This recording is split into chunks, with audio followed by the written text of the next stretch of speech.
Hi hello friends, നമുക്ക് വേളാങ്കണ്ണിയിലോട്ടൊരു യാത്ര പോയാലോ? അതെ, ഞാനും എൻ്റെ ഫാമിലിയും കൂടിയിട്ട് വേളാങ്കണ്ണിയിലോട്ട് ഒരു യാത്ര പോവാണ് കേട്ടോ. അപ്പം നമ്മൾ വേളാങ്കണ്ണി പോകാൻ വേണ്ടി ട്രെയിൻ കാത്ത് നിൽക്കുകയാണ്. ഞങ്ങൾ വടക്കാഞ്ചേരിയിൽ നിന്ന് തൃശ്ശൂർ, പിന്നെ തൃശ്ശൂരിൽ നിന്ന് നാഗപട്ടണം, അങ്ങനെയാണ് നമ്മൾ പോകാനായിട്ട് പ്ലാൻ ചെയ്തിരിക്കുന്നത്. അങ്ങനെ ഞങ്ങൾ തൃശ്ശൂരിലോട്ടുള്ള ട്രെയിൻ കയറി നേരെ തൃശ്ശൂർ ഇറങ്ങി. നേരെ നമ്മൾ നാഗപട്ടണം ട്രെയിൻ വന്നു. നമുക്ക് 12 മണിക്കായിരുന്നു ഞങ്ങൾ കയറി. രാത്രി ആയതുകൊണ്ട് തന്നെ നമുക്ക് ട്രെയിനിലെ വീഡിയോസൊന്നും എടുക്കാൻ പറ്റിയില്ല. സോ നേരെ കിടന്നു. എണീച്ചപ്പോൾ തന്നെ നാഗപട്ടണം എത്തി. സ്റ്റേഷൻ്റെ പുറത്തിറങ്ങിയപ്പോൾ കുറേ ഓട്ടോ ചേട്ടന്മാരും ഡ്രൈവർമാരൊക്കെ ഇങ്ങനെ വിളിക്കുകയാണ് അവരുടെ വണ്ടിയിലോട്ട് വരാൻ വേണ്ടിയിട്ട്, അവർക്ക് ഓട്ടം കിട്ടാൻ വേണ്ടിയിട്ട്. അങ്ങനെ നമ്മളൊരു വണ്ടി വിളിച്ച് നേരെ വേളാങ്കണ്ണി പള്ളിയിലോട്ട് പോവാണ്. ഭയങ്കര എക്സൈറ്റഡ് ആണ്, ഞാൻ ഭയങ്കര സന്തോഷത്തിലാണ്. കാരണം ഒരുപാട് വർഷങ്ങൾക്ക് ശേഷമാണ് ഞാൻ വേളാങ്കണ്ണിയിലോട്ട് വരുന്നത്. സോ നേരെ നമ്മൾ ദൂരെ നിന്ന് പള്ളി കണ്ടു. പക്ഷെ നല്ല വിശപ്പുള്ളതുകൊണ്ട് നമ്മൾ നേരെ പോയി ഫുഡ് കഴിച്ചു. ഉച്ചയ്ക്കാണ് ഈ കയറി ചെല്ലുന്നത്. അപ്പോൾ ബിരിയാണിയും പപ്പ പൊങ്കലാണ് കഴിച്ചത്. നല്ല ബിരിയാണി ആയിരുന്നു, നല്ല ടേസ്റ്റ് ഉണ്ടായിരുന്നു.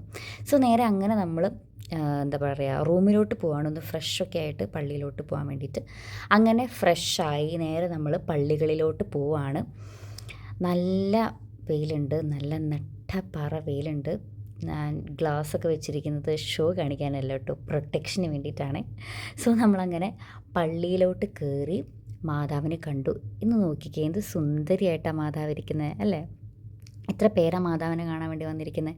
സോ ഞങ്ങളങ്ങനെ കുറേ നേരം അവിടെ ഇരുന്ന് പ്രാർത്ഥിച്ചു. അങ്ങനെ അടുത്ത പള്ളിയിലോട്ട് നടക്കുമായിരുന്നു. അപ്പോഴാണ് ഞാൻ ഈ ഒരു കാഴ്ച കണ്ടത്.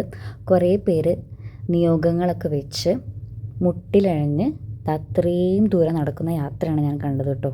അതും ഈ നല്ല നട്ടപ്പാറ വെയിലത്ത്. ഈ പള്ളിയിലോട്ടാണ് അവർ വരുന്നത്. അങ്ങനെ നമ്മൾ ഈ പള്ളിയിലോട്ട് കയറി അവിടെയും ഒരുപാട് നേരം ഇരുന്ന് പ്രാർത്ഥിച്ചു. നടന്നു വരുമ്പോഴാണ് ഈശോയുടെ ഈ ഒരു നല്ല മനോഹരമായിട്ടുള്ള രൂപം കണ്ടത്. ഈശോ നമ്മളെ നല്ല പോലെ അനുഗ്രഹിക്കുന്ന ഒരു ഫീൽ എനിക്ക് ആ ഫോട്ടോ കണ്ടപ്പോൾ തോന്നി. അങ്ങനെ ഫോട്ടോ എടുത്തു. തിരിച്ച് നമ്മളിത് നേരെ റിട്ടേൺ കയറി. നമ്മളിത് ഒറ്റ ദിവസത്തെ യാത്രയായിരുന്നു.